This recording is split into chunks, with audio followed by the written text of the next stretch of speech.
Hello every one, എല്ലാവർക്കും PSC tips and ട്രിക്സിന്റെ പുതിയൊരു ക്ലാസ്സിലേക്ക് സ്വാഗതം.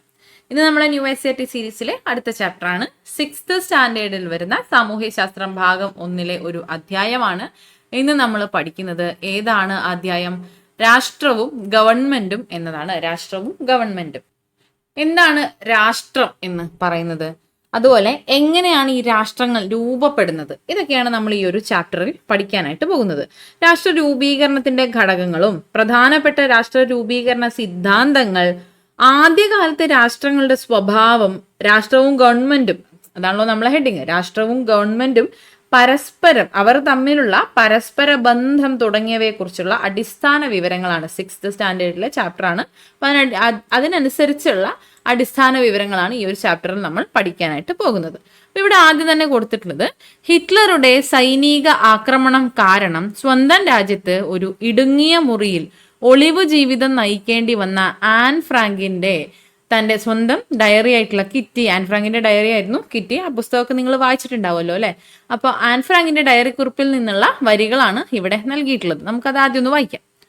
പുറത്തു പോകാൻ അവസരം കിട്ടിയാൽ ആദ്യം എന്തു ചെയ്യണമെന്നാണ് ഓരോ ആളിന്റെയും ആഗ്രഹം എന്നതിനെ കുറിച്ച് ഞങ്ങൾ ചർച്ച നടത്തിയിരുന്നു. പുറത്തുപോയി മിസ്റ്റർ വോസനെ കാണാനാണ് ഡാഡിക്ക് ആഗ്രഹം. പീറ്ററിന് ടൗണിൽ പോയി സിനിമ കാണണം. എനിക്ക് സ്വാതന്ത്ര്യം എന്നത് തന്നെ വലിയ ആനന്ദമായി തോന്നുന്നു. അതുകൊണ്ട് എന്ത് ചെയ്യണമെന്ന് തന്നെ ചിന്തിക്കാൻ പറ്റുന്നില്ല. പക്ഷെ ഒന്നെനിക്കറിയാം, എല്ലാത്തിലും അധികം ഞാൻ ഇഷ്ടപ്പെടുന്നത് ഞങ്ങളുടേത് മാത്രമായ ഒരു വീടും സഞ്ചാര സ്വാതന്ത്ര്യവുമാണ്. പിന്നെ എൻ്റെ സ്കൂളും പഠനവും. ഞാൻ എൻ്റെ രാജ്യത്തെ സ്നേഹിക്കുന്നു. ഞാൻ ഈ ഭാഷയെ സ്നേഹിക്കുന്നു. ഇവിടെ തന്നെ ജോലി ചെയ്ത് ജീവിക്കാൻ ആഗ്രഹിക്കുന്നു. ആൻ ഫ്രാങ്കിന്റെ ഡയറി കുറിപ്പുകളിൽ നിന്നുള്ള വരികളാണ്. ഇവിടെ ആൻ ഫ്രാങ്ക് എന്തൊക്കെയാണ് ആഗ്രഹിക്കുന്നത്? സ്വാതന്ത്ര്യത്തോടെ ജീവിക്കാൻ ആഗ്രഹിക്കുന്നു. സ്വന്തമായി വീടും സഞ്ചാര സ്വാതന്ത്ര്യവും നേടിയെടുക്കുന്നതിനെ കുറിച്ച് കുട്ടി പറയുന്നുണ്ട്. സ്കൂളിൽ പോയി പഠനം തുടരാൻ ആഗ്രഹിക്കുന്നു. സ്വന്തം നാട്ടിൽ ജോലി ചെയ്ത് ജീവിക്കാൻ ആഗ്രഹിക്കുന്നു. ഇവിടെ ആൻ ഫ്രാങ്ക് സ്വപ്നം കാണുന്ന കാര്യങ്ങളൊക്കെ നമുക്ക് ഇപ്പോൾ ലഭ്യമാവുന്ന കാര്യങ്ങളല്ലേ? ഇവിടെ പറഞ്ഞ ഈ ഒരു സ്വാതന്ത്ര്യമൊക്കെ നമുക്ക് ഇന്ന് ലഭ്യമായിട്ടുള്ള കാര്യങ്ങളാണ്. അപ്പൊ അതെങ്ങനെയാണ് അവിടേക്ക് എത്തിയിട്ടുള്ളത് എന്നാണ് നമ്മൾ നോക്കുന്നത്. അപ്പൊ ഇവിടെ നൽകിയിട്ടുള്ള കൊളാഷ് ഒന്ന് ശ്രദ്ധിക്കാം. COVID-19 ഏത് സാഹചര്യവും നേരിടാൻ രാഷ്ട്രം തയ്യാറാണെന്ന് ഇന്ത്യ. രാജ്യത്ത് എല്ലാവർക്കും ആരോഗ്യ ഇൻഷുറൻസ് കാർഡുകൾ ഉറപ്പാക്കും. റിപ്പബ്ലിക് ദിനാഘോഷം. അതിർത്തിയിൽ സുരക്ഷ ശക്തമാക്കി ഇന്ത്യ. ഭക്ഷ്യവില വർധന. ഉൽപാദനം വർദ്ധിപ്പിക്കാൻ സത്വര നടപടികൾ സ്വീകരിക്കുമെന്ന് രാജ്യം. ജനങ്ങൾ നേരിടുന്ന ഊർജ പ്രതിസന്ധിക്ക് പരിഹാരം. പുതിയ സൗരോർജ നിലയങ്ങൾ ഇന്ന് രാഷ്ട്രത്തിന് സമർപ്പിക്കും. അപ്പൊ എന്തൊക്കെയാണ് നമ്മളിവിടെ പറഞ്ഞിട്ടുള്ളത്? ഇവിടെ രാഷ്ട്രം അല്ലെങ്കിൽ നമ്മുടെ രാജ്യം നമുക്ക് ഉറപ്പ് നൽകുന്ന കുറച്ച് സേവനങ്ങളെ കുറിച്ച് മനസ്സിലാക്കാൻ പറ്റും. എന്തൊക്കെയാണ്? നമ്മുടെ ജീവനും സ്വത്തിനുമൊക്കെ സംരക്ഷണം നൽകുന്നുണ്ട്. ജനങ്ങളുടെ ജീവനും സ്വത്തിനും സംരക്ഷണം നൽകുന്നു. ആരോഗ്യ പരിരക്ഷ ഉറപ്പുവരുത്തുന്നു. ഊർജ പ്രതിസന്ധി പരിഹരിക്കുന്നു. മഹാമാരികളിൽ നിന്ന്, COVID-19 പോലെയുള്ള മഹാമാരികളിൽ നിന്ന് രാഷ്ട്രം നമ്മെ സംരക്ഷിക്കുന്നു എന്നൊക്കെ നമുക്ക് ഇതിൽ നിന്ന് മനസ്സിലാക്കാനായിട്ട് സാധിക്കുന്നുണ്ട്. ഇവയെല്ലാം തന്നെ ജനങ്ങൾക്ക് രാഷ്ട്രം നൽകുന്ന, പ്രദാനം ചെയ്യുന്ന സേവനങ്ങളാണ് എന്നുള്ളതാണ് നമ്മൾ തിരിച്ചറിയുന്നത്. അങ്ങനെ സ്വാതന്ത്ര്യത്തോടെയും അന്തസ്സോടെയും നിർഭയരായി ജീവിക്കുന്നതിനായിട്ട് ജനങ്ങളെ സഹായിക്കുന്ന സാഹചര്യം ഒരുക്കുന്നതിനെയാണ് നമ്മൾ രാഷ്ട്രം എന്ന് പറയുന്നത്. സ്വാതന്ത്ര്യത്തോടെയും അന്തസ്സോടെയും നിർഭയരായി ജീവിക്കാൻ ജനങ്ങളെ സഹായിക്കുന്ന സാഹചര്യം ഒരുക്കുന്നത് രാഷ്ട്രമാണ്. അപ്പൊ രാഷ്ട്രത്തെ കുറിച്ച് കൂടുതലായി നമ്മൾ ഇവിടെ പഠിക്കാൻ പോവാണ്. എന്താണ് രാഷ്ട്രം എന്ന് പറയുന്നത്? ജനങ്ങൾ രൂപീകരിച്ച ഏറ്റവും ഉന്നതമായ സാമൂഹിക രാഷ്ട്രീയ സ്ഥാപനമാണ് രാഷ്ട്രം എന്ന് പറയുന്നത്. ജനങ്ങൾ രൂപീകരിച്ച ഏറ്റവും ഉന്നതമായ സാമൂഹിക രാഷ്ട്രീയ സ്ഥാപനമാണ് രാഷ്ട്രം എന്ന് പറയുന്നത്. ഒരു നിശ്ചിത പ്രദേശത്ത് സ്ഥിരമായി അധിവസിക്കുന്നതും പരമാധികാരമുള്ള ഗവൺമെന്റോട് കൂടിയതുമായ ഒരു ജനതയാണ് രാഷ്ട്രം. ഇത് നമ്മൾ നേരത്തെ പറഞ്ഞിട്ടുണ്ടായിരുന്നു അല്ലെ? ഒരു നിശ്ചിത സ്ഥലത്ത്, ഒരു നിശ്ചിത പ്രദേശത്ത് സ്ഥിരമായി അധിവസിക്കുന്നതും പരമാധികാരമുള്ള ഗവൺമെന്റോട് കൂടിയതുമായ ഒരു ജനതയെയാണ് രാഷ്ട്രം എന്നതുകൊണ്ട് ഉദ്ദേശിക്കുന്നത്. ജനസംഖ്യ, ഭൂപ്രദേശം, ഗവൺമെന്റ്, പരമാധികാരം എന്നീ ഘടകങ്ങൾ ചേർന്നാണ് രാഷ്ട്രം രൂപീകരിക്കപ്പെടുന്നത്. അപ്പൊ ഇങ്ങനെ രൂപപ്പെട്ട രാഷ്ട്രത്തിന്റെ ഘടകങ്ങളെ കുറിച്ചാണ് ഇവിടെ പറഞ്ഞത്. രാഷ്ട്രത്തിന്റെ ഘടകങ്ങളാണ് ജനങ്ങൾ, നമ്മൾ എല്ലാവരും അടങ്ങുന്ന ജനങ്ങൾ, ജനസംഖ്യ, ഭൂപ്രദേശം, അവിടുത്തെ ഗവൺമെന്റ്, കൂടാതെ പരമാധികാരം എന്ന് പറയുന്നത്. ഇവയെല്ലാമാണ് ഒരു രാഷ്ട്രം പൂർത്തിയാക്കുന്ന ഘടകങ്ങൾ, രാഷ്ട്രത്തെ പൂർണ്ണതയിലെത്തിക്കുന്ന ഘടകങ്ങൾ ഇവയെല്ലാമാണ്. ജനസംഖ്യ, ഭൂപ്രദേശം, ഗവൺമെന്റ്, പരമാധികാരം എന്നിവ. ഇനി എന്തൊക്കെയാണ് ഇത്തരത്തിലുള്ള ഒരു രാഷ്ട്രത്തിന്റെ ചുമതല എന്ന് പറയുന്നത്? നിയമങ്ങൾ നിർമ്മിക്കുന്നതും ജനക്ഷേമം ഉറപ്പുവരുത്തുന്നതും രാഷ്ട്രത്തിന്റെ ചുമതലയാണ്. നിയമങ്ങൾ നിർമ്മിക്കുക, ജനക്ഷേമം ഉറപ്പുവരുത്തുക. ജനങ്ങളുടെ അവകാശങ്ങൾ സംരക്ഷിക്കുന്നതും ആരാണ്? രാഷ്ട്രമാണ്. ജനങ്ങളുടെ അവകാശങ്ങൾ സംരക്ഷിക്കുന്നതും രാഷ്ട്രമാണ്. ഇതുകൂടാതെ ജനങ്ങൾ രാഷ്ട്രത്തോടും ചില ഉത്തരവാദിത്തങ്ങൾ പാലിക്കേണ്ടതായിട്ടുണ്ട്. അവ ഏതൊക്കെയാണ് എന്ന് നിർവചിക്കുന്നതും രാഷ്ട്രം തന്നെയാണ്. അതായത് ഇപ്പൊ നമ്മൾ പറഞ്ഞതുപോലെ രാഷ്ട്രത്തിനൊരു നിശ്ചിത ചുമതലയുണ്ട്. എന്തൊക്കെയാണ്? നിയമങ്ങൾ നിർമ്മിക്കുന്നത് രാഷ്ട്രമാണ്, ജനക്ഷേമം ഉറപ്പുവരുത്തുന്നത് രാഷ്ട്രമാണ്, നമ്മുടെ ഓരോരുത്തരുടെയും അവകാശങ്ങൾ സംരക്ഷിക്കുന്നതും രാഷ്ട്രമാണ്. ഇത്തരത്തിൽ നമുക്കായിട്ടുള്ള കുറച്ച് നിയമങ്ങളും കാര്യങ്ങളും വരുന്ന സമയത്ത് അതേപോലെ തന്നെ നമ്മൾ രാഷ്ട്രത്തോട് പാലിക്കേണ്ട ചില കാര്യങ്ങളുണ്ട്. അവ ഏതൊക്കെയാണെന്ന് നിർവചിക്കുന്നതും രാഷ്ട്രം തന്നെയാണ്. ഇപ്പൊ രാഷ്ട്രത്തെ കുറിച്ചൊരു ഐഡിയ കിട്ടിയില്ലേ? എന്താണ് രാഷ്ട്രം എന്നുള്ളത് നമ്മൾ കണ്ടു. ഈ രാഷ്ട്രത്തെ കുറിച്ചുള്ള ശാസ്ത്രീയമായ പഠനമാണ് രാഷ്ട്രതന്ത്രശാസ്ത്രം എന്ന് പറയുന്നത്. രാഷ്ട്രതന്ത്രശാസ്ത്രം, രാഷ്ട്രത്തെക്കുറിച്ചുള്ള ശാസ്ത്രീയ പഠനത്തെ രാഷ്ട്രതന്ത്രശാസ്ത്രം എന്ന് പറയുന്നു. പുരാതന ഗ്രീസിലാണ് രാഷ്ട്രത്തെക്കുറിച്ചുള്ള പഠനത്തിന് ആരംഭം കുറിക്കുന്നത്. നഗര രാഷ്ട്രങ്ങളായിരുന്നു രാഷ്ട്രവുമായി ബന്ധപ്പെട്ട പഠനത്തിന്റെ അടിസ്ഥാന ഘടകം. നഗര രാഷ്ട്രങ്ങൾ എന്നതായിരുന്നു രാഷ്ട്രവുമായി ബന്ധപ്പെട്ട പഠനത്തിന്റെ അടിസ്ഥാന ഘടകം എന്ന് പറയുന്നത്. ഗ്രീക്ക് ചിന്തകരായ സോക്രട്ടീസ്, പ്ലേറ്റോ, അരിസ്റ്റോട്ടിൽ എന്നിവരാണ് രാഷ്ട്രവുമായി ബന്ധപ്പെട്ട ചിന്തകൾക്ക് തുടക്കമിട്ടത്. പൊളിറ്റിക്സ് അല്ലെങ്കിൽ രാഷ്ട്രതന്ത്രം എന്ന വാക്ക് ആദ്യമായി ഉപയോഗിച്ചത് രാഷ്ട്രതന്ത്രശാസ്ത്രത്തിന്റെ പിതാവായ അരിസ്റ്റോട്ടിലാണ്. പൊളിറ്റിക്സ് അഥവാ രാഷ്ട്രതന്ത്രം, പൊളിറ്റിക്സ് അഥവാ രാഷ്ട്രതന്ത്രം എന്ന വാക്ക് ആദ്യമായി ഉപയോഗിച്ചത് രാഷ്ട്രതന്ത്രശാസ്ത്രത്തിന്റെ പിതാവായ അരിസ്റ്റോട്ടിലാണ്. അരിസ്റ്റോട്ടിലിന്റെ വിഖ്യാതമായ ഗ്രന്ഥമാണ് പൊളിറ്റിക്സ് എന്നത്. പൊളിറ്റിക്സ് ചിലപ്പോൾ PSC ചോദിക്കാൻ ചാൻസ് ഉള്ള ഒരു പോയിന്റ് ആണ്. പൊളിറ്റിക്സ് എന്ന ഗ്രന്ഥം രചിച്ചത് ആരാണ്? അരിസ്റ്റോട്ടിലാണ്. അദ്ദേഹം രാഷ്ട്രതന്ത്രശാസ്ത്രത്തിന്റെ പിതാവാണ്. ഇദ്ദേഹമാണ് ആദ്യമായിട്ട് പൊളിറ്റിക്സ് അഥവാ രാഷ്ട്രതന്ത്രം എന്ന വാക്ക് ഉപയോഗിച്ചത്. അപ്പൊ ഇതാണ് രാഷ്ട്രം, രാഷ്ട്രതന്ത്രം എന്നത്. ഇനി സ്റ്റേറ്റ് എന്താണ്? സ്റ്റേറ്റ് ഗ്രീക്കുകാർ നഗര രാഷ്ട്രങ്ങളെ സൂചിപ്പിക്കാൻ പോളിസ് എന്ന പദവും റോമക്കാർ സിവിറ്റാസ് എന്ന പദവുമാണ് ഉപയോഗിച്ചിരുന്നത്. ഇറ്റാലിയൻ തത്വചിന്തകനായ നിക്കോളോ മാക്കിയെവെല്ലിയാണ് സ്റ്റേറ്റ് എന്ന പദം ആദ്യമായി ആധുനിക അർത്ഥത്തിൽ ഉപയോഗിച്ചത്. നിക്കോളോ മാക്കിയെവെല്ലിയാണ് സ്റ്റേറ്റ് എന്ന പദം ആദ്യമായി ഉപയോഗിച്ചത്. ഇന്നത്തെ അർത്ഥത്തിൽ സ്റ്റേറ്റ് എന്ന വാക്ക് ആദ്യമായി ഉപയോഗിച്ചത് നിക്കോളോ മാക്കിയെവെല്ലിയാണ്. ജർമ്മനിയിലെ പുരാതന ഗോത്ര വിഭാഗങ്ങളായ ട്യൂട്ടോണുകൾക്കിടയിൽ പ്രചാരത്തിലുണ്ടായിരുന്ന സ്റ്റാറ്റസ് എന്ന വാക്കിൽ നിന്നാണ് സ്റ്റേറ്റ് എന്ന വാക്ക് ഉരുത്തിരിഞ്ഞ് വന്നിട്ടുള്ളത്. അപ്പൊ എന്താണ് സ്റ്റേറ്റ് എന്നത്? നഗരരാഷ്ട്രങ്ങളെ സൂചിപ്പിക്കുന്നതിനായിട്ട് ആദ്യം പോളിസ് എന്ന വാക്ക് ഉപയോഗിച്ചു, പിന്നീട് സിവിറ്റസ് എന്ന പദവും ഉപയോഗിച്ചിരുന്നു. ഇറ്റാലിയൻ തത്വചിന്തകനായിട്ടുള്ള നിക്കോളോ മാക്കിയെവെല്ലിയാണ് സ്റ്റേറ്റ് എന്ന പദം, സ്റ്റാറ്റസ് എന്ന വാക്കിൽ നിന്ന് സ്റ്റേറ്റ് എന്ന ഇംഗ്ലീഷ് പദം വന്നു. നിക്കോളോ മാക്കിയെവെല്ലിയാണ് സ്റ്റേറ്റ് എന്ന പദം ഇന്ന് കാണുന്ന അർത്ഥത്തിൽ ഉപയോഗിച്ച് വന്നിട്ടുള്ളത്, അല്ലെങ്കിൽ ആദ്യമായി ഉപയോഗിച്ചത്. ഓക്കെ, അപ്പൊ നമ്മൾ നേരത്തെ രാഷ്ട്രത്തിന്റെ ഘടകങ്ങളെ കുറിച്ച് കണ്ടു അല്ലെ? രാഷ്ട്രത്തിന്റെ ഘടകങ്ങൾ ഏതൊക്കെയാ നമ്മൾ പറഞ്ഞത്? ജനസംഖ്യ, ഭൂപ്രദേശം, ഗവൺമെന്റ്, പരമാധികാരം അല്ലെ? അങ്ങനെ 4 ഘടകങ്ങളാണ് നമ്മൾ കണ്ടത്. ഇവ 4ഉം ചേരുമ്പോഴാണ് രാഷ്ട്രം രൂപീകരിക്കപ്പെടുന്നത്. ഇവയാണ് പ്രധാനപ്പെട്ട ഘടകങ്ങൾ. അപ്പൊ ഈ ഘടകങ്ങളെ കുറിച്ച് വിശദമായി നമ്മൾ ഇനി പഠിക്കാൻ പോവുകയാണ്. അപ്പൊ എന്താണ് ജനസംഖ്യ, പോപ്പുലേഷൻ? നമ്മൾ ആ ഒരു രാഷ്ട്രത്തിന്റെ ഘടകങ്ങളെ കുറിച്ച് വിശദമായി പഠിക്കാൻ പോവാണ്. അപ്പോൾ ജനസംഖ്യയിലേക്ക് കടക്കുന്നു. ജനസംഖ്യ അപ്പൊ ഇവിടെ ശ്രദ്ധിക്കുകയാണെങ്കിൽ സ്കൂളിന്റെ പിക്ചറാണ് തന്നിട്ടുള്ളത്. ഇതില് പൂർണ്ണമായും വിദ്യാലയം എന്ന അർത്ഥം വരുന്നത് ഏത് എന്നാണ് ചോദിച്ചിട്ടുള്ളത്. കാരണം ഒരു വിദ്യാലയമാകണമെങ്കിൽ അവിടെ മറ്റ് സൗകര്യങ്ങളോടൊപ്പം കുട്ടികളും അധ്യാപകരും ജീവനക്കാരും ഉണ്ടാകണം. എല്ലാവരുടെയും ഒത്തൊരുമയോടെയുള്ള സജീവമായ പ്രവർത്തനമാണ് വിദ്യാലയം എന്ന ആശയം പൂർണ്ണമാക്കുന്നത്. അപ്പൊ ഇതാണ് വിദ്യാലയം എന്ന അർത്ഥത്തിൽ ശരിയായിട്ടുള്ള പിക്ചർ എന്ന് പറയുന്നത്. അപ്പൊ അവിടെ എന്താണ്? ജനസംഖ്യ. രാഷ്ട്ര രൂപീകരണത്തിൽ പ്രഥമ സ്ഥാനം വഹിക്കുന്നത് ജനസംഖ്യയാണ്. ജനസംഖ്യയുടെ പ്രാധാന്യത്തെക്കുറിച്ചാണ് നമ്മളിവിടെ പറഞ്ഞു തുടങ്ങുന്നത്. അപ്പൊ ഇതുപോലെ തന്നെ ഈ ഒരു സ്കൂളിന്റെ കാര്യം പറഞ്ഞതുപോലെ തന്നെയാണ് രാഷ്ട്രത്തിന്റെ കാര്യം. ജനങ്ങളില്ലാതെ രാഷ്ട്രത്തിന് നിലനിൽപ്പില്ല. എന്നാൽ രാഷ്ട്ര രൂപീകരണത്തിന് ആവശ്യമായ ജനസംഖ്യ എത്രയാണ് എന്ന് നിജപ്പെടുത്തിയിട്ടുമില്ല. ഒരു ലിമിറ്റഡ് നമ്പർ ഒന്നുമില്ല. ജനങ്ങളാണ് രാഷ്ട്രത്തിന്റെ ശക്തി എന്ന് പറയുന്നത്. ജനങ്ങളില്ലാതെ രാഷ്ട്രത്തിനൊരു നിലനിൽപ്പും ഇല്ല. ഒരു രാഷ്ട്രത്തിലെ ജനസംഖ്യയിൽ വിവിധ മതത്തിലുള്ളവരും വർഗത്തിലുള്ളവരും വർണ്ണത്തിലുള്ളവരും എല്ലാം ഉൾപ്പെടുന്നുണ്ട്. ഒരു രാഷ്ട്രത്തിലെ ജനസംഖ്യയിൽ വൈവിധ്യമാർന്ന ജനസംഖ്യയാണ് ഉള്ളത്. വിവിധ മത വർഗ വർണ്ണ വിഭാഗത്തിലുള്ളവർ ഉൾപ്പെടാം.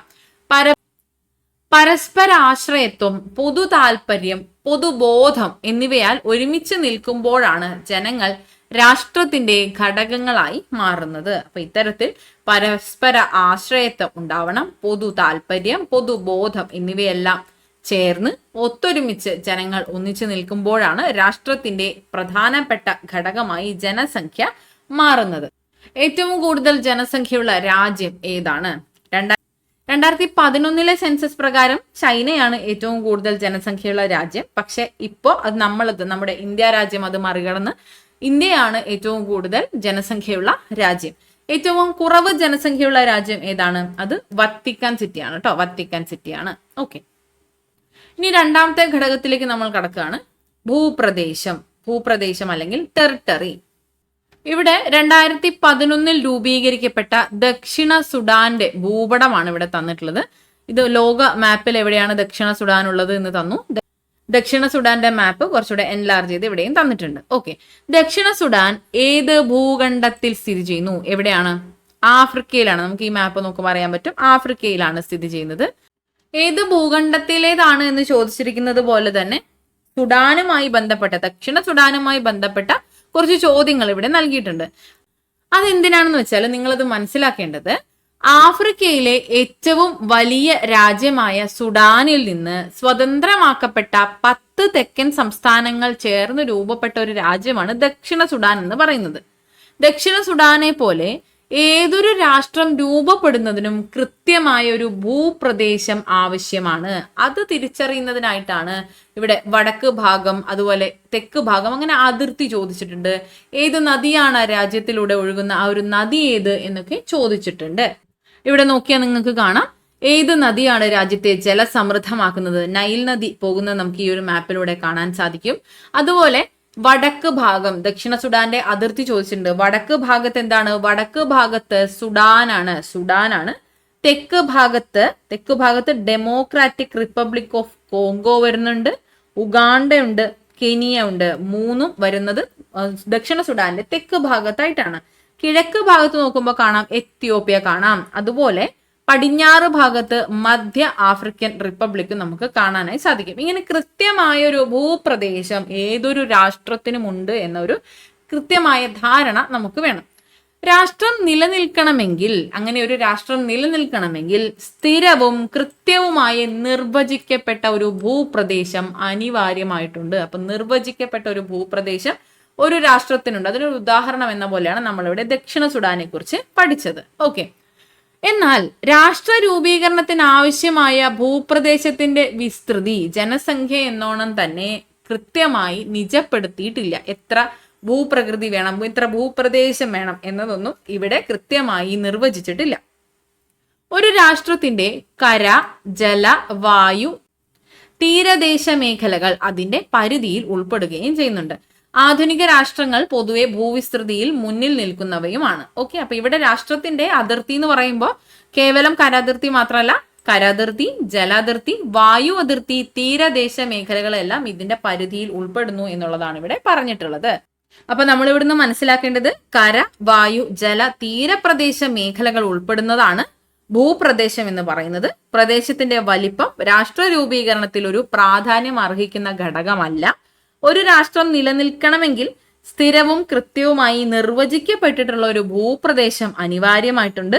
ജനങ്ങൾ അതിരുകളോടുകൂടിയ ഭൂപ്രദേശത്ത് സ്ഥിരമായി താമസിക്കുമ്പോൾ അവിടെ ഒരു രാഷ്ട്രം രൂപീകരിക്കപ്പെടുന്നു. അപ്പൊ ഇതാണ് ഭൂപ്രദേശം അല്ലെങ്കിൽ ടെറിട്ടറി എന്ന് പറയുന്നത്. അടുത്തത് ഗവൺമെന്റ് ആണ്. ആദ്യം തന്നെ നമുക്ക് ഇവിടെ ഒരു വാർത്താ ഭാഗമാണ് തന്നിട്ടുള്ളത്. COVID-19 എല്ലാ കാർഡുടമകൾക്കും സൗജന്യ റേഷൻ പ്രഖ്യാപിച്ച് ഗവൺമെന്റ്. ജീവൻ രക്ഷാ മരുന്നുകൾക്ക് വില കുറച്ച് സർക്കാർ. ഗവൺമെന്റ് ജാഗ്രത പാലിച്ചു. വിലക്കയറ്റം നിയന്ത്രണ വിധേയം. ദാഹനീർ. ഗവൺമെന്റിന്റെ പുതിയ കുടിവെള്ള വിതരണ പദ്ധതി. അപ്പൊ അങ്ങനെ ഇവിടെ നൽകിയിട്ടുള്ള ഒരു വാർത്തകളൊക്കെ നമുക്ക് മനസ്സിലാക്കുമ്പോൾ ഗവൺമെന്റിന്റെ, സർക്കാരിന്റെ ഇടപെടലുകളെ കുറിച്ച് നമുക്ക് മനസ്സിലാവുന്നുണ്ട് നമ്മുടെ നിത്യജീവിതത്തിൽ.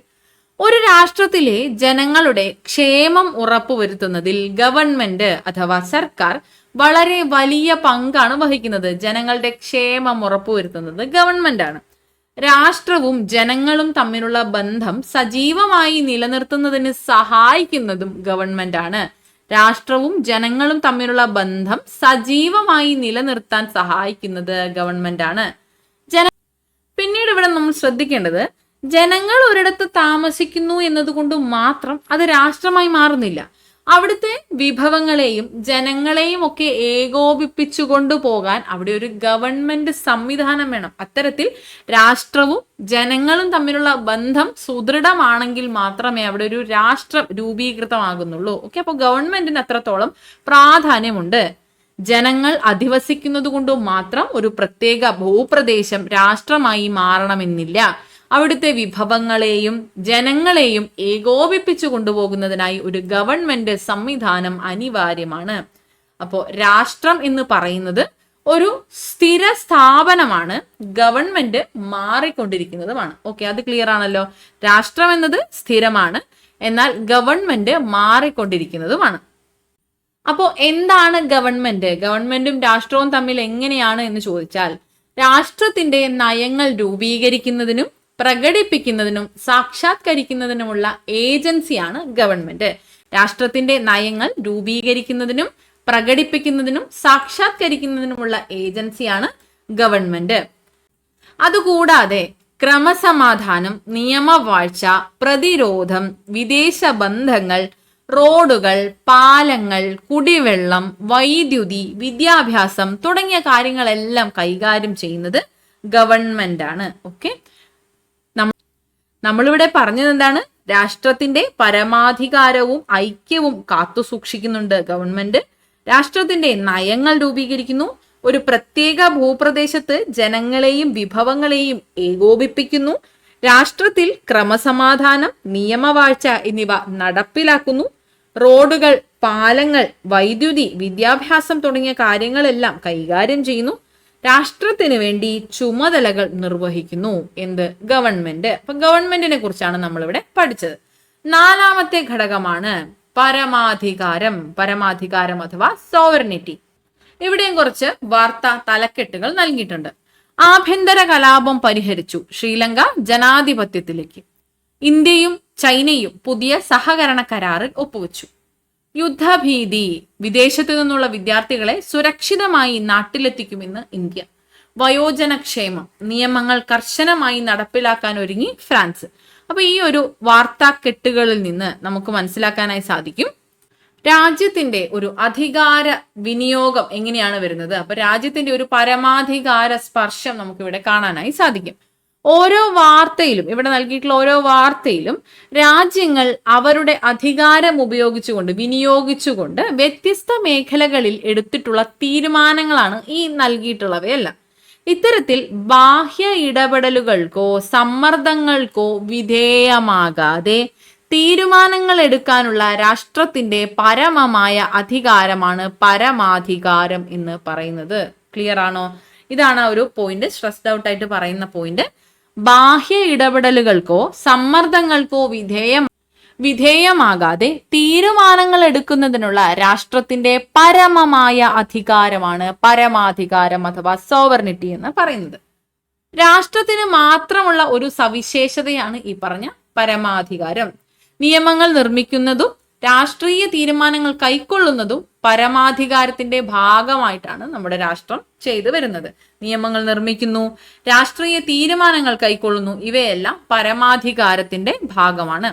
രാഷ്ട്രം അപ്പൊ ഇത്തരത്തിൽ രാഷ്ട്രത്തിന് ലഭ്യമായിട്ടുള്ള സവിശേഷതയായ ഈ പറഞ്ഞ പരമാധികാരം രാഷ്ട്രം കാത്തു സൂക്ഷിക്കുന്നതും വിനിയോഗിക്കുന്നതും ഗവൺമെന്റിലൂടെയാണ്. രാഷ്ട്രം അതിന്റെ പരമാധികാരം വിനിയോഗിക്കുന്നതും കാത്തു സൂക്ഷിക്കുന്നതും ഗവൺമെന്റിലൂടെയാണ്. ജനങ്ങൾ, ഭൂപ്രദേശം, ഗവൺമെന്റ് എന്നിവയുണ്ടെങ്കിലും പരമാധികാരം ഇല്ല എങ്കിൽ രാഷ്ട്രത്തിന് നിലനിൽപ്പില്ല. അതുകൊണ്ട് തന്നെ പ്രധാനപ്പെട്ട ഘടകങ്ങളാണ് ഇവ നാലും തന്നെ. ഇവ നാലും അത്യാവശ്യമായിട്ടുള്ള കാര്യങ്ങൾ തന്നെയാണ്. ഈ പറഞ്ഞതുപോലെ ഏതെങ്കിലും ഒരു ഘടകം ഇല്ലെങ്കിലും രാഷ്ട്രത്തിന്റെ സുഗമമായ നടത്തിപ്പിന് പ്രശ്നങ്ങൾ ഉണ്ടാകും. ഓക്കെ ആണോ? ജനങ്ങൾ, ഭൂപ്രദേശം, ഗവൺമെന്റ്, പരമാധികാരം എന്നിവ ഘടകങ്ങളാണ് ഒരു രാഷ്ട്രത്തിന്റെ നടത്തിപ്പിനായിട്ട്. അങ്ങനെ നമ്മളിവിടെ രാഷ്ട്രത്തിലെ വിവിധ ഘടകങ്ങളെ കുറിച്ച് പഠിച്ചു. രാഷ്ട്രത്തിന്റെ വിവിധ ഘടകങ്ങൾ ഏതൊക്കെയാണ്, അവയുടെ വിശദാംശങ്ങൾ നമ്മൾ പഠിച്ചു. ഇനി രാഷ്ട്രം എങ്ങനെയാണ് രൂപം കൊണ്ടത്, രാഷ്ട്രം എങ്ങനെ രൂപം കൊണ്ടു എന്നതിന്റെ അടിസ്ഥാനപരമായ കുറച്ച് സിദ്ധാന്തങ്ങളുണ്ട്. അവയെക്കുറിച്ചാണ് നമ്മളിവിടെ പറയുന്നത്. ആദ്യം നമുക്കിവിടെ നൽകിയിട്ടുള്ളത് ഒരു ക്ലാസ്സിലെ ഒരു പാനൽ ചർച്ചയാണ്. രാഷ്ട്ര രൂപീകരണ സിദ്ധാന്തങ്ങളെ കുറിച്ചുള്ള ചർച്ചകളാണ്. നമുക്ക് നോക്കാം.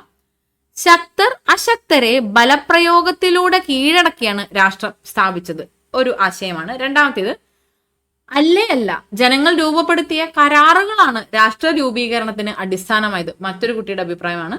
ഇതൊന്നുമല്ല ശരി, രാഷ്ട്രം ആരും നിർമ്മിച്ചതല്ല, ദീർഘകാല പരിണാമങ്ങളുടെ ഫലമായിട്ടാണ് രാഷ്ട്രം രൂപീകരിക്കപ്പെട്ടത്.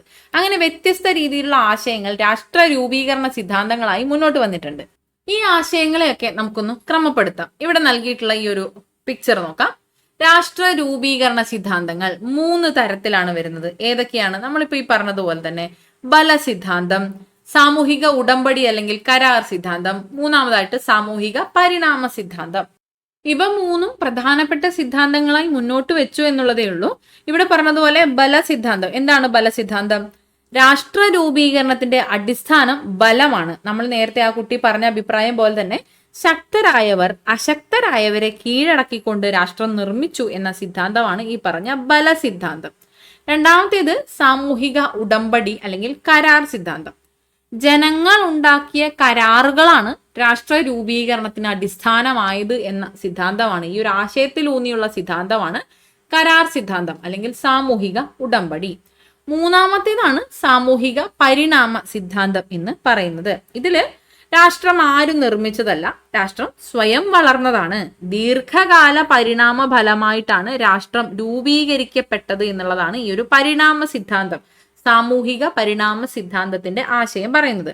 രൂപീകരണ സിദ്ധാന്തങ്ങളിൽ പൊതുവെ സാമൂഹിക സിദ്ധാന്തമാണ് അംഗീകരിക്കപ്പെട്ടിട്ടുള്ളത്. ഈ പറഞ്ഞ സാമൂഹിക സിദ്ധാന്തമാണ് പൊതുവെ രാഷ്ട്ര രൂപീകരണ സിദ്ധാന്തങ്ങളിൽ മുന്നിട്ട് നിൽക്കുന്നത്. ഇവയാണ് പൊതുവെ അംഗീകരിച്ചിട്ടുള്ളത്.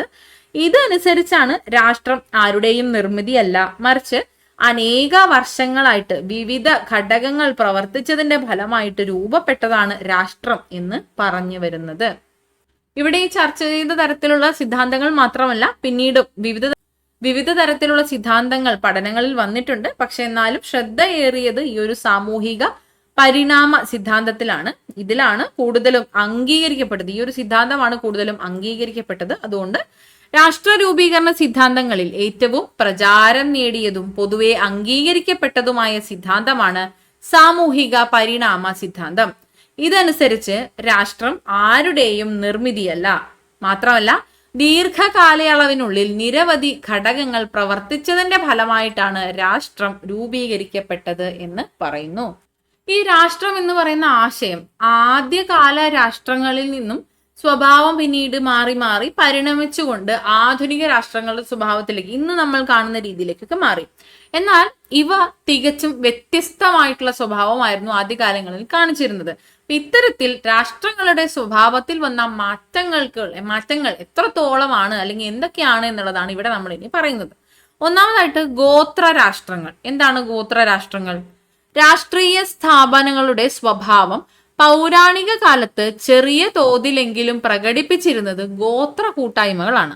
ഒരേ വംശത്തിലുള്ള ജനനം, ഒരേ താല്പര്യങ്ങൾ, ഒരേ സാമ്പത്തിക പ്രവർത്തനങ്ങൾ എന്നിവയുടെയൊക്കെ സ്വാധീനം ഗോത്ര രാഷ്ട്രങ്ങളുടെ രൂപീകരണത്തിന് കാരണമായി. ഇതാണ് ഗോത്ര രാഷ്ട്രങ്ങളെ കുറിച്ചുള്ള ഒരു അറിവ്.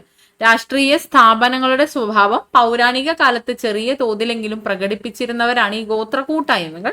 ഇവർക്ക് ആ ഒരു യൂണിറ്റി ഉണ്ടായിരുന്നു. എങ്ങനെയാണെന്ന് വെച്ചാൽ ഇവർ ഒരേ വംശത്തിലുള്ള ജനനമാണ്, ഒരേ താല്പര്യങ്ങളാണ്, ഒരേ സാമ്പത്തിക പ്രവർത്തനങ്ങളാണ്. അങ്ങനെ ഇത്തരത്തിലുള്ള സ്വാധീനം കൊണ്ട് ഗോത്ര രാഷ്ട്രം എന്നൊരു ആശയം അവിടെ രൂപപ്പെടുകയാണ് ചെയ്തത്.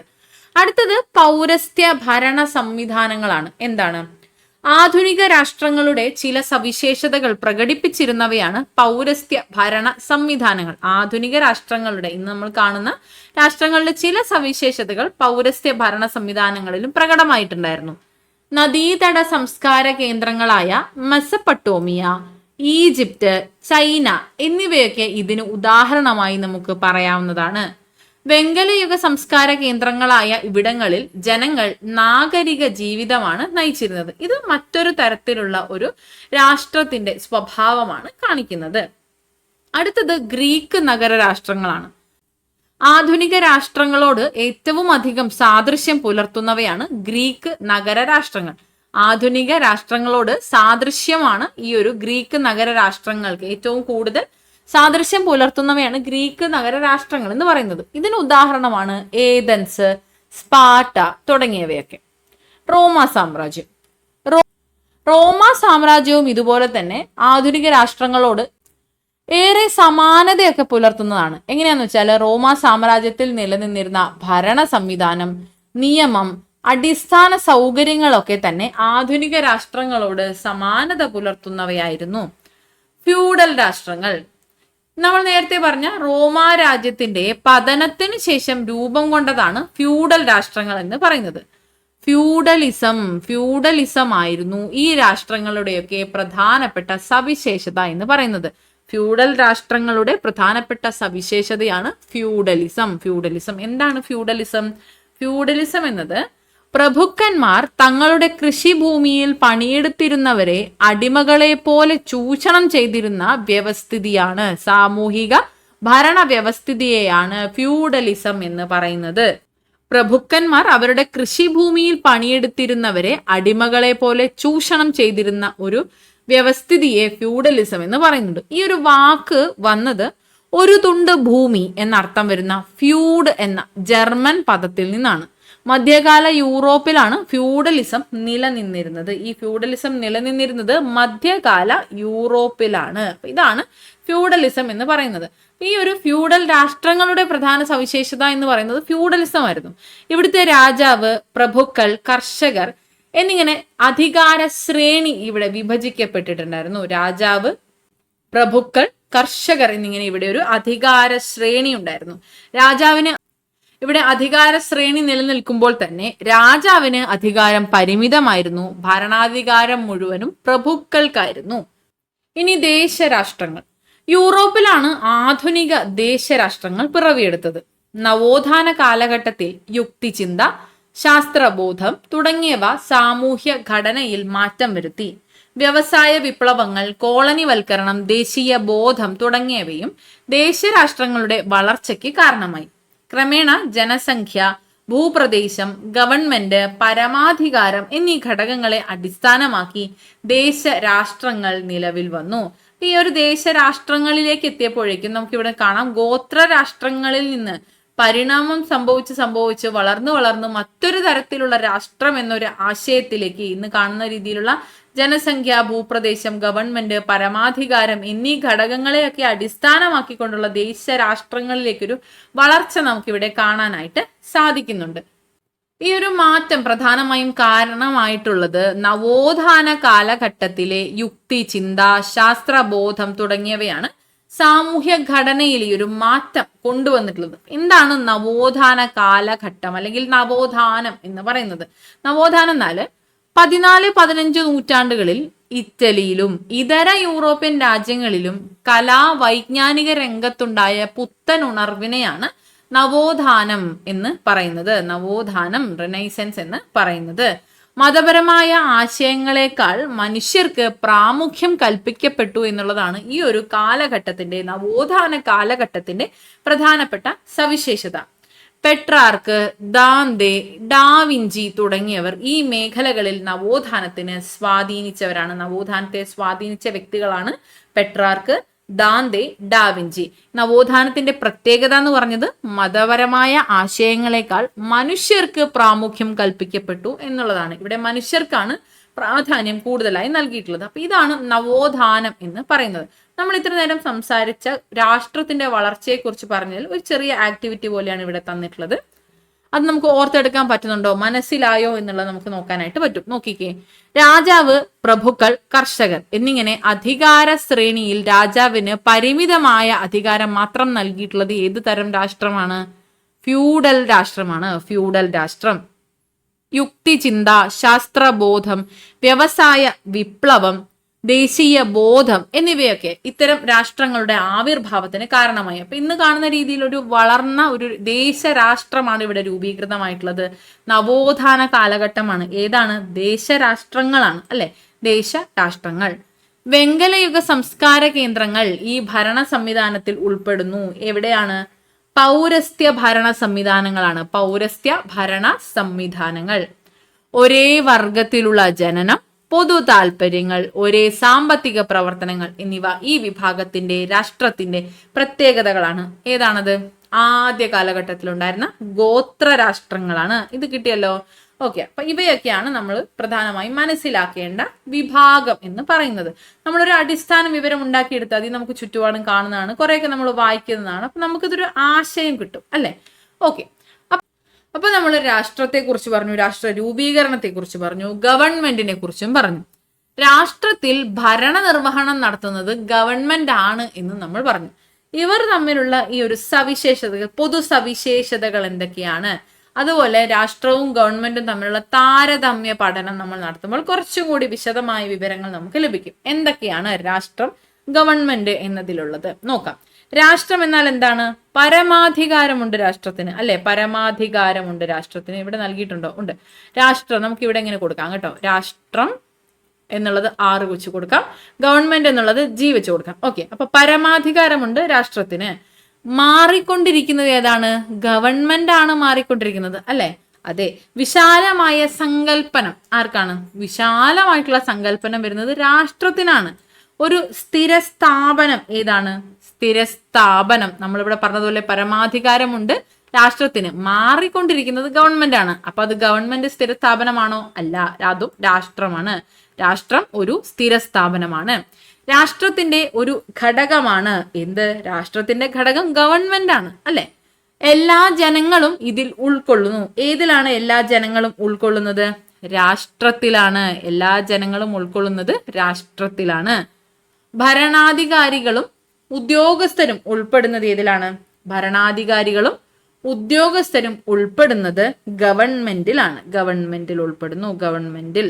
പരമാധികാരം വിനിയോഗിക്കുന്നത് ഈ ഏജൻസിയിലൂടെയാണ്. ഗവൺമെന്റ് എന്ന ഏജൻസിയിലൂടെയാണ് പരമാധികാരം വിന്യസിക്കുന്നത്. ക്ലിയർ ആണോ? നിങ്ങൾക്ക് ഇതൊന്ന് ആലോചിക്കുമ്പോൾ ഇതെല്ലാം ക്ലിയർ ആയിട്ട് കിട്ടുന്നില്ലേ? ഓക്കെ, അങ്ങനെ നമ്മൾ രാഷ്ട്രം എന്താണെന്നും ഗവൺമെന്റ് എന്താണെന്നും കുറച്ചും കൂടെ ആഴത്തിൽ മനസ്സിലാക്കാനായിട്ട് തുടങ്ങി, അല്ലെ? അപ്പൊ ജനങ്ങളും രാഷ്ട്രവും തമ്മിലുള്ള ഒരു ബന്ധം സജീവമായി നിലനിർത്താൻ സഹായിക്കുന്ന ഒരു രാഷ്ട്രത്തിന്റെ ഘടകമാണ് ഈ പറഞ്ഞ ഗവൺമെന്റ്. ജനങ്ങളും രാഷ്ട്രവും തമ്മിലുള്ള ബന്ധം സജീവമായി നിലനിർത്താൻ നമുക്ക് ഗവൺമെന്റ് ആവശ്യമാണ്. ഈ ഗവൺമെന്റ് ഇല്ലാതെ ഒരു രാഷ്ട്രത്തിന് നിലനിൽപ്പില്ല. ഗവൺമെന്റ് ഇല്ലാതെ ഒരു രാഷ്ട്രത്തിന് നിലനിൽപ്പില്ല. ഗവൺമെന്റ് ഇല്ലാതെ ഒരു രാഷ്ട്രത്തിന് നിലനിൽപ്പില്ല. ഇത്തരത്തിൽ ജനങ്ങളും രാഷ്ട്രവും തമ്മിലുള്ള ബന്ധം സുദൃഢമായി നിലനിർത്തണമെങ്കിൽ രാഷ്ട്രത്തിന്റെ നിയമങ്ങളും നയങ്ങളും പരിപാടികളും ഒക്കെ വിവിധ ഘടകങ്ങളിലൂടെ ഗവൺമെന്റ് നടപ്പിലാക്കണം. അത്തരത്തിലുള്ള ഗവൺമെന്റിന്റെ ഘടകങ്ങളാണ് 3 തരത്തിൽ നമ്മളിവിടെ പഠിക്കുന്നത്. പ്രധാനമായിട്ടുള്ള വിഭാഗമാണ് ഈ പറയുന്നത്. നിയമനിർമ്മാണ വിഭാഗം, കാര്യനിർവഹണ വിഭാഗം, നീതിന്യായ വിഭാഗം. ഗവൺമെന്റിന്റെ ഘടകങ്ങളാണ്, പ്രധാനപ്പെട്ടവയാണ്, ശ്രദ്ധിക്കണം. നിയമനിർമ്മാണ വിഭാഗം ലെജിസ്ലേച്ചർ, കാര്യനിർവഹണ വിഭാഗം എക്സിക്യൂട്ടീവ്, നീതിന്യായ വിഭാഗം ജുഡീഷ്യറി. ഓക്കെ, എന്തൊക്കെയാണ് ഇവ? നിയമനിർമ്മാണ വിഭാഗം രാജ്യത്തിന് ആവശ്യമായിട്ടുള്ള നിയമങ്ങൾ നിർമ്മിക്കുക.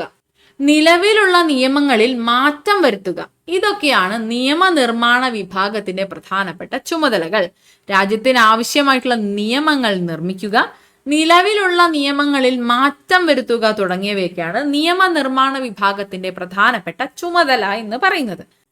കൂടാതെ രാഷ്ട്രഭരണത്തെ നിയന്ത്രിക്കുന്നതിൽ നിയമനിർമ്മാണ വിഭാഗത്തിന് കാര്യമായ പങ്കുണ്ട്. അവ അത്രയും പ്രധാനപ്പെട്ടതാണ് എന്ന് നമ്മൾ മനസ്സിലാക്കണം. ഇനി കാര്യനിർവഹണ വിഭാഗമാണ്. നിയമനിർമ്മാണ സഭ നിയമങ്ങൾ നിർമ്മിക്കുന്നു, നിലവിലുള്ള നിയമങ്ങൾ മാറ്റം വരുത്തുന്നു എന്ന് നമ്മൾ പറഞ്ഞു. നിയമനിർമ്മാണ സഭ നിർമ്മിക്കുന്ന നിയമങ്ങൾ നടപ്പിലാക്കുന്നതും ഭരണനിർവഹണം നടത്തുന്നതും ഈ വിഭാഗമാണ്. എക്സിക്യൂട്ടീവ്സ് ആണ്. കാര്യനിർവഹണ വിഭാഗമാണ്. ലെജിസ്ലേച്ചേഴ്സ് നിർമ്മിക്കുന്ന നിയമങ്ങൾ നടപ്പിലാക്കുന്നതും ഭരണം നിർവഹിക്കുന്നതും കാര്യനിർവഹണ വിഭാഗമാണ്. ഓക്കെ, ഇതുകൂടാതെ ഗവൺമെന്റിന്റെ ദൈനംദിന പ്രവർത്തനങ്ങൾ നിർവഹിക്കുന്നതും കാര്യനിർവഹണ വിഭാഗമാണ്. എക്സിക്യൂട്ടീവ്സ് ആണ്. ഇനി ജുഡീഷ്യറിയിലേക്ക് വരുമ്പോൾ നിയമങ്ങൾ വ്യാഖ്യാനിക്കുന്നതും അതിലെന്തെങ്കിലും തർക്കങ്ങൾ ഉണ്ടെങ്കിൽ തർക്കങ്ങളിൽ തീർപ്പ് കൽപ്പിക്കുന്നതും കുറ്റം ചെയ്തവരെ ശിക്ഷിക്കുന്നതും നീതിന്യായ വിഭാഗമാണ്. ഇവിടെ നിയമങ്ങൾ വ്യാഖ്യാനിക്കുന്നത് നീതിന്യായ വിഭാഗമാണ്. എന്തെങ്കിലും തരത്തിലുള്ള തർക്കങ്ങൾ രൂപപ്പെട്ടാൽ തർക്കങ്ങളിൽ തീർപ്പ് കൽപ്പിക്കുന്നത് നീതിന്യായ വിഭാഗമാണ്. കുറ്റം ചെയ്തവരെ ശിക്ഷിക്കുന്നതും നീതിന്യായ വിഭാഗമാണ്. നമ്മൾ നേരത്തെ പറഞ്ഞ നിയമനിർമ്മാണ വിഭാഗം നിയമം നിർമ്മിക്കുമ്പോൾ കാര്യനിർവഹണ വിഭാഗം അത് നടപ്പിലാക്കുകയാണ് ചെയ്യുന്നത്. ഈ ഒരു പ്രക്രിയയിൽ ഉണ്ടാകുന്ന തർക്കങ്ങൾ പരിഹരിക്കുന്നത് നീതിന്യായ വിഭാഗമാണ്. നിയമനിർമ്മാണ വിഭാഗം നിയമങ്ങൾ നിർമ്മിക്കുന്നു, കാര്യനിർവഹണ വിഭാഗം ആ നിയമങ്ങൾ നടപ്പിലാക്കുന്നു. ഇവയിൽ എന്തെങ്കിലും പ്രശ്നങ്ങളോ തർക്കങ്ങളോ ഉണ്ടെങ്കിൽ അത് നീതിന്യായ വിഭാഗം പരിഹരിക്കുന്നു. ക്ലിയർ ആണല്ലോ? അപ്പൊ ഇതാണ് ഗവൺമെന്റിന്റെ പ്രധാനപ്പെട്ട 3 ഘടകങ്ങൾ: നിയമനിർമ്മാണ വിഭാഗം, കാര്യനിർവഹണ വിഭാഗം, നീതിന്യായ വിഭാഗം. അവ എന്താണ്, അവ പരസ്പരം കണക്ട് ചെയ്യപ്പെട്ടിരിക്കുന്നു എന്നുള്ളതും നമ്മളിവിടെ മനസ്സിലാക്കി. അതായത് ഗവൺമെന്റിന്റെ സുഗമമായ പ്രവർത്തനത്തിന് ഈ 3 വിഭാഗങ്ങളും പരസ്പര പൂരകങ്ങളായി പ്രവർത്തിക്കേണ്ടത് അനിവാര്യമായിട്ടുള്ള ഘടകമാണ് അല്ലെങ്കിൽ കാര്യമാണ്. അപ്പൊ എന്തൊക്കെയാണ് ഈ ഘടകങ്ങൾ എന്നും ഇവ എങ്ങനെയൊക്കെയാണ് പ്രവർത്തിക്കുന്നത് എന്നുമാണ് നമ്മളിവിടെ പറഞ്ഞത്. ചെറിയൊരു ആക്ടിവിറ്റിയാണ് ഇവിടെ നൽകിയിട്ടുള്ളത്. ഈ പറഞ്ഞതുപോലെ ഇവ ഓരോന്നും വായിച്ചു നോക്കിയിട്ട് ഇതില് നിയമനിർമ്മാണ വിഭാഗം, കാര്യനിർവഹണ വിഭാഗം, നീതിന്യായ വിഭാഗം ഏതൊക്കെയാണ്, ഏതിന്റെയൊക്കെ അധികാര പരിധിയിലാണ് ഇവിടെ ചുവടെ നൽകിയിട്ടുള്ള ഭാഗം വരുന്നത് എന്നാണ് ചോദിച്ചിട്ടുള്ളത്. നിങ്ങൾക്ക് താല്പര്യമുണ്ടെങ്കിൽ ചെയ്തു നോക്കാം. ചെറിയ കുട്ടികൾക്കുള്ള ആക്ടിവിറ്റിയാണ്, നമ്മളത് നോക്കണ്ട, മനസ്സിലാക്കിയിരുന്നാൽ മതി. ഓക്കെ, താല്പര്യമുണ്ടെങ്കിൽ ചെയ്തു നോക്കാം, കുറച്ചും കൂടെ ക്ലാരിറ്റി വരുമല്ലോ. ഓക്കെ, അപ്പൊ അത്രയാണ് നമുക്കിവിടെ പഠിക്കാനുള്ളത്.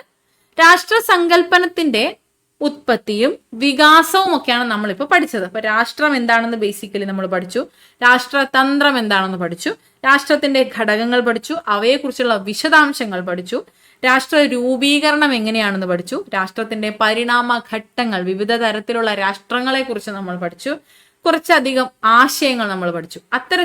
അത്തരത്തിൽ രാഷ്ട്രം എന്താണ് എന്ന് പഠിച്ചു, രാഷ്ട്രവും ജനങ്ങളും തമ്മിലുള്ള ബന്ധം മനസ്സിലാക്കി, രാഷ്ട്രത്തിന്റെ പ്രധാനപ്പെട്ട ബന്ധം നിലനിർത്തുന്ന, രാഷ്ട്രവും ജനങ്ങളും തമ്മിലുള്ള ബന്ധം നിലനിർത്തുന്ന ഗവൺമെന്റിനെ കുറിച്ച് നമ്മൾ മനസ്സിലാക്കി, പരസ്പര പൂരകങ്ങളായി പ്രവർത്തിക്കേണ്ട ഗവൺമെന്റിന്റെ ഘടകങ്ങളെ കുറിച്ച് നമ്മൾ മനസ്സിലാക്കി. അങ്ങനെ രാഷ്ട്ര സങ്കല്പനത്തിന്റെ ഉൽപ്പത്തിയും അതുപോലെ വികാസത്തെ കുറിച്ചുമാണ് നമ്മളിപ്പോൾ പഠിച്ചത്. പുരാതന ഗോത്ര ഭരണ സംവിധാനത്തിൽ തുടങ്ങി ജനാധിപത്യത്തിൽ അധിഷ്ഠിതമായ ആധുനിക ദേശരാഷ്ട്രങ്ങളുടെ തലത്തിലേക്ക് നമ്മുടെ രാഷ്ട്രങ്ങൾ ഇന്ന് മാറിക്കഴിഞ്ഞു. സമത്വം, സ്വാതന്ത്ര്യം, പരമാധികാരം എന്നിവയ്ക്ക് കൂടുതൽ പ്രാധാന്യം കൽപ്പിക്കപ്പെടുന്ന ആധുനിക രാഷ്ട്രങ്ങൾ, ആധുനിക ദേശരാഷ്ട്രങ്ങൾ മനുഷ്യ പുരോഗതിയുടെ അടയാളപ്പെടുത്തൽ കൂടിയാണ് എന്ന് ഈ ഒരു ചാപ്റ്ററിൽ നിന്ന് നമ്മൾ മനസ്സിലാക്കുന്നു. അല്ലെ? ക്ലിയർ അല്ലേ? അപ്പൊ ഈ ഒരു ചാപ്റ്റർ ചെറിയ ചാപ്റ്ററാണ്. കുറച്ചുകൂടെ കാര്യങ്ങൾ നമ്മൾ ഇനിയും വരുന്ന ക്ലാസ്സുകളിൽ ഇവയിൽ നിന്ന് നമ്മൾ കുറച്ചും കൂടെ കാര്യങ്ങൾ ആഡ് ഓൺ ചെയ്ത് പഠിക്കാനുണ്ട്. ഇത് വളരെ ബേസിക് ആയിട്ടുള്ള കാര്യങ്ങളാണ്. എങ്കിലും ഈ കാര്യങ്ങളൊക്കെ സ്റ്റേറ്റ്മെന്റ് ആയിട്ട് ചോദിച്ചാൽ നിങ്ങൾ തെറ്റിക്കാൻ പാടില്ല. ഇവിടെ സ്റ്റേറ്റ്മെന്റ് ആയിട്ട് കുറേ കാര്യങ്ങൾ തന്നിട്ടുണ്ട്. ഇവയെല്ലാം തന്നെ നമ്മൾ മനസ്സിലാക്കണം. ഓക്കെ, ഇത് വെറുതെ ചെറിയ ക്ലാസ് അല്ലേ എന്ന് വെച്ച് സ്കിപ്പ് ചെയ്യാൻ പാടില്ല കേട്ടോ. ഇവയെല്ലാം തന്നെ പ്രധാനപ്പെട്ടതാണ്. നമുക്ക് അടിസ്ഥാനം ഉണ്ടെങ്കിലല്ലേ മുകളിലേക്ക് കെട്ടിടം കെട്ടാൻ പറ്റുള്ളൂ. അപ്പൊ ആ പറയുന്നത് പോലെ ഇവ ബേസിക് ആയിട്ടുള്ള കാര്യമാണ്. ഇവ ക്ലിയർ ആക്കി വെക്കുക. ഓക്കെ, ക്ലിയർ അല്ലേ? അപ്പോൾ എല്ലാവരും നന്നായിട്ട് പഠിക്കുക. എല്ലാ ക്ലാസ്സിനും അതിൻ്റെതായ ഇമ്പോർട്ടൻസ് കൊടുക്കുക. നിങ്ങളതായ സമയം കണ്ടെത്തി കൃത്യമായി പഠിക്കുക. Okay, thank you so much.